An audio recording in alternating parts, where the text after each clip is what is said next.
మనతోటి జూమ్లో లైవ్లో సిద్ధంగా ఉన్నారు. సో ముందుగా మనం ఒకసారి మస్తాన్ రావు గారితో మాట్లాడదాం. గుడ్ మార్నింగ్ మస్తాన్ రావు గారు. ఏంటి అసలు ఆడుదాం ఆంధ్రప్రదేశ్ తోటి మాజీ మంత్రి రోజా భారీ ఎత్తున అక్రమాలకు పాల్పడ్డారు, కోట్ల రూపాయలు తినేశారు, 400 కోట్ల రూపాయల అవినీతి జరిగింది, 400 కోట్ల రూపాయల అవినీతిని వెంటనే బయట తీసుకొస్తామని అధికారంలోకి రాకముందు కూటమి భారీ ఎత్తున దీని మీద ప్రచారం చేసింది. అంతేకాకుండా నిన్న శాసనమండలిలో ముగ్గురు అడిగినటువంటి ప్రశ్నలకు సమాధానంగా అడిగినటువంటి ప్రశ్న ఒకటైతే వీళ్ళు ఇచ్చినటువంటి సమాధానం ఒకటి కన్ఫ్యూజన్ క్రియేట్ అయింది. మళ్ళీ దాని మీద నిన్న చర్చ జరిగింది. సో ఎలా చూడొచ్చు అంటారు దీన్ని? గుడ్ మార్నింగ్ అండి. ప్యానెల్లోని వీక్షకులకు, ప్యానెల్లోని పెద్దలకు. ఈ ఆడుదాం ఆంధ్రాకి సంబంధించిన వ్యవహారం మొత్తం చూసినట్లయితే ప్రభుత్వం వ్యూహాత్మకంగా తప్పిదానికి పాల్పడుతున్నట్టుగా అర్థం.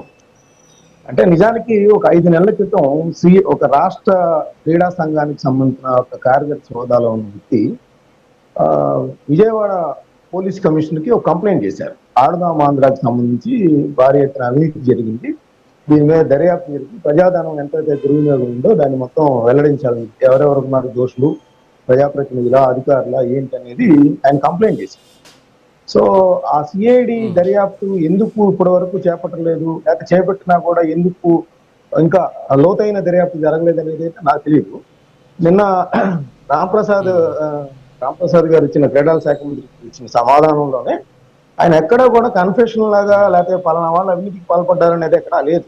నిజానికి అఖిలప్రియ గారు, గౌతు శిరీష్ గారు, శ్రీనివాస్ గారు నిన్న శాసనసభలో మొన్న 4 రోజుల క్రితమేమో శాసన మండలిలో జరిగింది, అది కూడా అట్లానే ఇచ్చాడు. హౌస్ కమిటీకి ఇవ్వబోతున్నాం, విజిలెన్స్కి ఇస్తున్నాము, ఒక 45 రోజులు టైం బౌండ్ పెట్టాము, ఆ 45 రోజుల్లో కూడా విచారణ నివేదిక అందిస్తారు. ఆ నివేదిక ఆధారంగా అటు అధికారులు కానీ ప్రజాప్రతినిధులు కానీ, అంటే ఆయన రోజా గారి పేరు కూడా ఎక్కడ ఉచ్చరించలేదు, ప్రజాప్రతినిధులు ఎవరైతే ఉంటారో వాళ్ళని ఎవరిని కూడా వదలమని చెప్పారు. అయితే వేరే మనం చూసినట్టయితే అఖిలప్రియ గారు చాలా స్పష్టంగా డీటెయిల్డ్ గా చెప్పారు. మేము అడిగిన ప్రశ్నకి మీ సమాధానం ఇచ్చారు. దీనిలో ఎక్కడా కూడా ప్రధానమైన ఆరోపణ ఏంటంటే వాటిల్లో సరే యాక్చువల్గా వైఎస్ఆర్సీపీ ఎన్నికల చివరి సంవత్సరంలోనే, ఎందుకంటే 2019లో అధికారంలోకి వచ్చింది, 24 వరకు అధికారంలో ఉన్నది. ఎక్కడా కూడా మొదటి సంవత్సరం నుంచి ఈ ఆడుదాం ఆంధ్ర డిసెంబర్ 23లో జరిగింది, ప్రారంభమైంది. 47 రోజుల పాటు జరిగింది. నిజానికి నియోజకవర్గం, జిల్లా స్థాయి, రాష్ట్ర స్థాయి, దీనికి గ్రామ సచివాలయాలని, వాలంటీర్ని అందరు నిర్మాణం చేశారు. క్రీడాకారులు ఎవరైతే ఉంటారో వాళ్ళందరూ కూడా రిజిస్ట్రేషన్ చేయించుకోవాలనేది పెద్ద ఎత్తున ప్రచారం చేసిన పరిస్థితి కూడా ఉంది. అయితే ఆ డీటెయిల్సే ఇచ్చారు, ఎంతమంది ఎన్ని లక్షల మంది రిజిస్ట్రేషన్ చేసుకున్నారు, ఎంతమంది చేశారు, ఇవన్నీ కూడా. అక్కడ ఆమె నిన్న అఖిలప్రియ గారు మాట్లాడిన దానిలో ఏంటంటే క్రీడాకారులకు ఏదైతే 12 కోట్లు ప్రైజ్ మనీ అని అనౌన్స్ చేశారు, ఆ 12 కోట్లు గెలుచుకున్న వాళ్ళ అకౌంట్ లోకి పడలేదు అనేది ఆమె ప్రధానమైన ఆరోపణ చేశారు. అదేవిధంగా ఈవెంట్లకి విదేశాల నుంచి కళాకారులను తీసుకొచ్చారు. అదే ఈవెంట్లు కూడా మొదటేమో 2 కోట్లు అన్నారు, తర్వాత ఇంకో 3-4-5 కోట్ల దాకా ఖర్చు పెట్టారన్నారు. ప్రభుత్వ కార్యక్రమానికి సంబంధించిన పోలీసులు ఇంత పెద్ద వేల మందిలో ఉంటే ప్రైవేట్ సెక్యూరిటీని ప్రభుత్వ కార్యక్రమానికి నియమించడం ఏంటనేది కూడా ఆమె ప్రశ్నించిన పరిస్థితి కూడా ఉంది. ఇంకోటి ఏంటంటే శ్రీనివాస్ గారు అయితే ఆ క్రీడా సామాగ్రి అంతా కొన్నారు, కొన్ని కోట్ల రూపాయలు పెట్టి కొన్నారు. ఆ కోట్ల రూపాయల క్రీడా సామాగ్రి ఎక్కడ కనిపించట్లేదు, ఇప్పుడు అది ఎక్కడికి పోయింది అనేది కూడా ఆయన ప్రశ్నించిన పరిస్థితి. సో ఇదంతా కూడా ఇందాక మీరు అన్నట్టు రోజా గారు కానీ లేదంటే వైఎస్ఆర్సీపీ హయాంలో ఉన్న మంత్రులు కానీ ఆ రోజు కొంచెం ఫోకస్ అయ్యారంటే ఎక్కడా కూడా ఆడుదాం ఆంధ్రాకి సంబంధించిన ఆ కార్యక్రమాల్లో, క్రీడల్లో పాల్గొన్న వాళ్ళకి సంబంధించిన జిల్లా స్థాయిలో కానీ రాష్ట్ర స్థాయిలో కానీ క్రీడాకారులు ఎలివేట్ అయిన సందర్భం కనిపించట్లేదు. ఇప్పుడు ఆ ఆడుదాం ఆంధ్ర ద్వారా ఇప్పుడు ఇంతమంది క్రీడాకారుల ప్రతిభ వెలుగులోకి వచ్చింది, ఈ జిల్లా స్థాయి నుంచి ఇంతమంది ఎంపికయ్యారు, వీళ్ళు నేషనల్స్ కి పంపిస్తున్నాము లేదా వీళ్ళకి రాష్ట్ర స్థాయికి పంపిస్తున్నాము.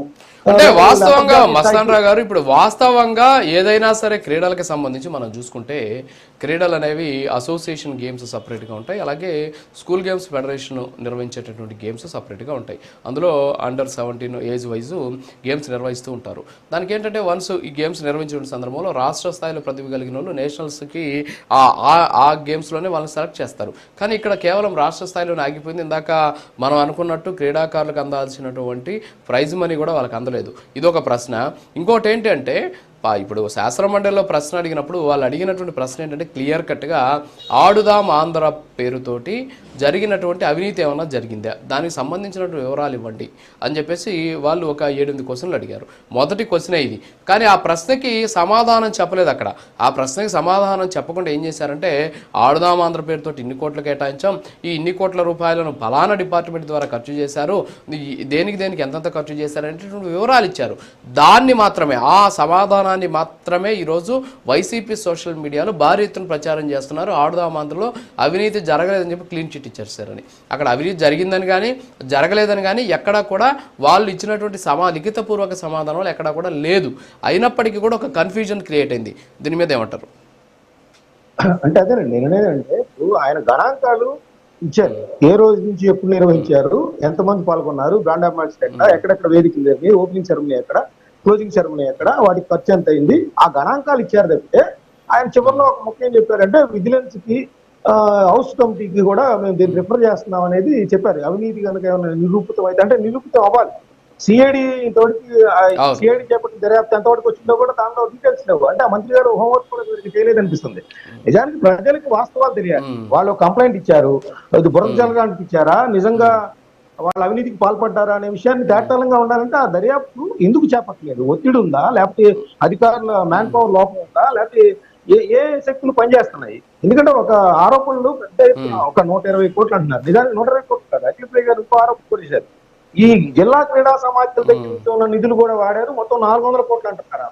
మరి ఆమెకు తెలిసిన నిజాలు కూడా బయట పెట్టాలి. ఎందుకంటే ఏ క్రీడా సమాఖ్య నుంచి ఎంతెంత వచ్చింది ఏంటి, ఎందుకంటే శాసనసభ సాక్షిగా చెప్పేటప్పుడు అంటే వాళ్ళు కూడా ప్రజలకు వాస్తవాలు తెలిసే విధంగా చెప్తే బాగుండేది. ఇప్పుడు రోజా గారి మీదే, లేకపోతే అప్పుడున్న అధికారుల మీద, లేదా అప్పుడున్న శాప్ చైర్మన్ మీద ఎక్కువ పెట్టిన పరిస్థితి. అయితే దీనిలో వాస్తవాలు ప్రజలకు ఏంటంటే, ఇగో ఇప్పుడు క్రీడాకారులకు అందాల్సిన డబ్బులు అందలేదు, లేదంటే ఇగో ఈ క్రీడా సామాగ్రి ఇంత కమిషన్లు తీసుకున్నారు, ఇగో ఈ టెండర్లు పిలవకుండానే వీళ్ళందరినీ కూడా ఓకే చేశారు, ఈ కమిషన్లు అందాయి, ఇట్లాంటి వివరాలన్నీ కూడా ఎక్కడా కూడా ఆయన ఇచ్చిన సమాధానంలో కనపడలేదు. ఆయన ఏ విషయం మీద హౌస్ కమిటీకి రిఫర్ చేశారు, ఏంటి, ఏ అంశాలు తెలుసుకున్నారు అనే విషయాలు కూడా అక్కడెక్కడ స్పష్టత లేదు. అంటే ప్రభుత్వం దీని మీద హోంవర్క్ చేయలేదనేది నాకైతే అనిపిస్తుంది. ఓకే, గుడ్ మార్నింగ్ చిన్నపరెడ్డి గారు. ఏంటి మరి శాసన మండలిలో ఇచ్చినటువంటి సమాధానం ఈరోజు వైసీపీ భారీ ఎత్తున ప్రచారం చేస్తుంది మీ పార్టీ. ఏంటంటే అవినీతి జరగలేదు, అవినీతి జరగగానే అవినీతి జరిగిపోయిందని చెప్పేసి భారీ ఎత్తున గగ్గోలు పెట్టారని. ఇంకోటి ఏంటంటే 119 కోట్ల రూపాయలు ఖర్చు పెట్టారని అసెంబ్లీ సాక్షిగా చెప్పారు. కానీ మొన్నటి వరకు 400 కోట్లు ఖర్చు చేశారు, సో మంత్రి రోజాను వెంటనే అరెస్ట్ చేసి లోపలేసేయాలని చెప్పేసి కూటమికి సంబంధించిన పార్టీ నాయకులు చాలామంది మాట్లాడినటువంటి పరిస్థితి. సో ఇప్పుడు ఏమంటారు, దీని మీద మీ వర్షన్ ఏంటి? సార్, ప్రైమ్9 వీక్షకులకు అలాగే